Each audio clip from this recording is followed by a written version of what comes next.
Predstavujeme vám farmára Karola, ktorý sa nedávno rozhodol, že sa bude venovať pestovaniu viniča a výrobe vlastného vína. Na to však potrebuje výrobné faktory. Výrobné faktory sú základné zdroje potrebné na výrobu tovarov a poskytovanie služieb.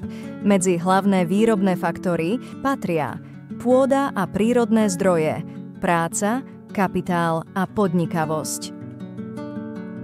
Farmár Karol si zaobstaral pôdu, na ktorej sa chystá vysadiť sadenice viniča a založiť tak vinicu. Prvú úrodu hrozna môže očakávať približne o 2 až 3 roky po výsadbe. Pôdu a prírodné zdroje považujeme za primárne výrobné faktory, keďže sú dané prírodou a ich množstvo je obmedzené. Prírodnými zdrojmi sú napríklad zásoby ropy, zemného plynu a nerastných surovín, ako aj zásoby pitnej vody, lesy či úrodná pôda. Ak by sa Karol rozhodol nevyužívať časť svojej pôdy, mohol by ju predať alebo prenajať. Cena pôdy pri predaji závisí predovšetkým od jej kvality a dostupnosti. V prípade prenájmu pôdy je odmenou renta. Keďže práca vo viniciach je fyzicky náročná, farmár Karol sa rozhodol zamestnať niekoľko pracovníkov. Ich úlohou bude starať sa o vinič, aby priniesol bohatú úrodu hrozna. Za vykonanú prácu dostanú jeho zamestnanci odmenu vo forme mzdy. Výrobný faktor práca sa definuje ako cieľavedomá ľudská činnosť, ktorá sa podieľa na výrobe tovarov a poskytovaní služieb.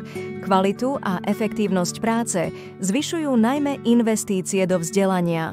Vďaka nim zamestnanci získavajú nové vedomosti, zručnosti a kompetencie, ktoré im umožňujú efektívnejšie plniť pracovné úlohy. Vo vinici Karolovi pri zbere hrozna pomáha nový traktor. Pozbieranú úrodu ním prepravuje na ďalšie spracovanie a výrobu vína. Traktor predstavuje formu fyzického kapitálu. Kapitál tvorí súbor statkov a zdrojov, ktoré slúžia na výrobu ďalších tovarov a poskytovanie služieb. Ide teda o výsledok predchádzajúcej ekonomickej činnosti.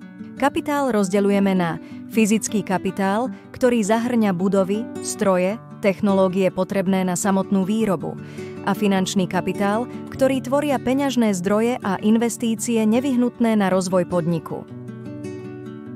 Karol využíva svoje schopnosti a podnikavosť na vytváranie hodnôt a dosahovanie zisku. Kľúčom k jeho úspechu je originálny nápad, ktorý premieňa na kvalitný produkt.